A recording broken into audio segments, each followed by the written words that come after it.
My child came out to me in high school, probably freshman year, as non-binary. We have always been really close and, doing the single mom thing, we went everywhere together. I'm Zachariah Sloan, and I work for Metro as a household hazardous waste technician. I identify as agender, and I use they, them pronouns. So I transitioned from being female assigned at birth to I generally have a masculine gender identity. So if I get gendered with male pronouns, that's fine. But I generally do kind of identify kind of in the middle.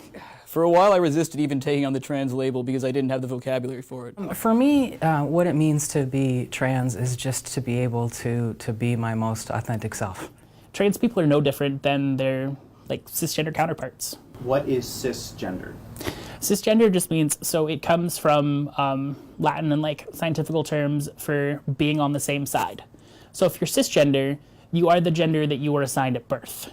So gender identity refers to someone's internal sense of self. It's not something that you will really know unless you ask someone. It's how we feel about ourselves internally. So it's important to note that we all have a gender identity just like we all have a sexual orientation. Because a lot of people, cis people, can't really conceive of wanting to be another gender.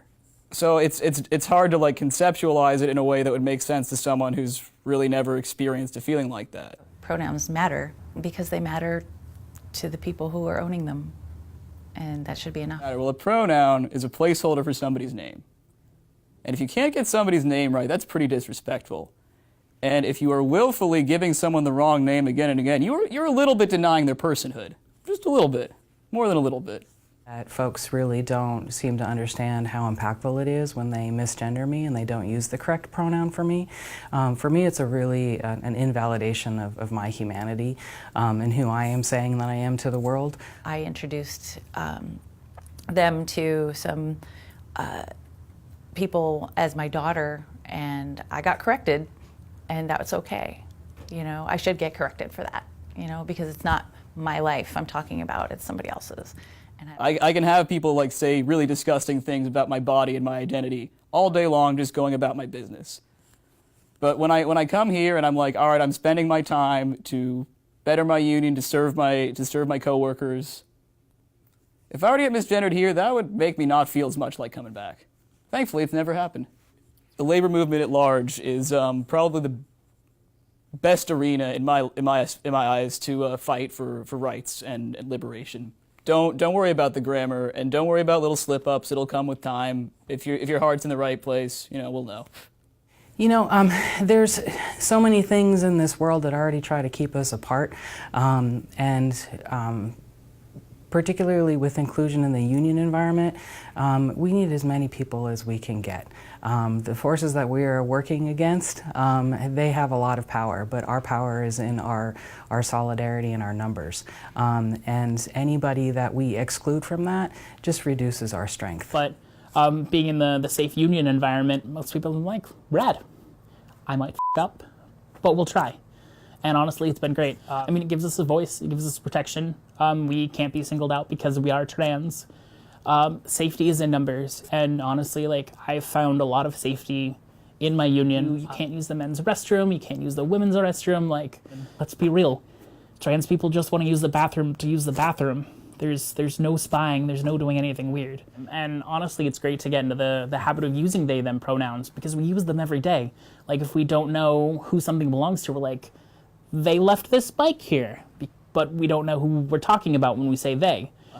So there's people who choose to transition, cis people, non-binary people that are just all everywhere along the gender identity spectrum. And using they, them, no longer others, trans or non-binary people from cisgender people, which is awesome, and there's nothing wrong with any of them. So if you kind of start to use a blank slate of they, them across the board, it puts everybody in the same spot. They, them in documents it's a small change. It's really not a big deal. It's a small change that means everything to the people that identify as they, them. We're all included in the they, them, all of us. And so, and that's proper grammar.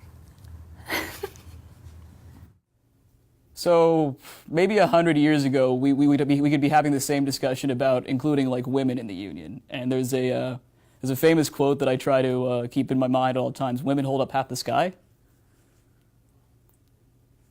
And so, not 50% of the population is trans, no, but you need everybody. So it's also really important to note and be mindful of the language that we use in creating inclusive spaces for trans and non-binary people.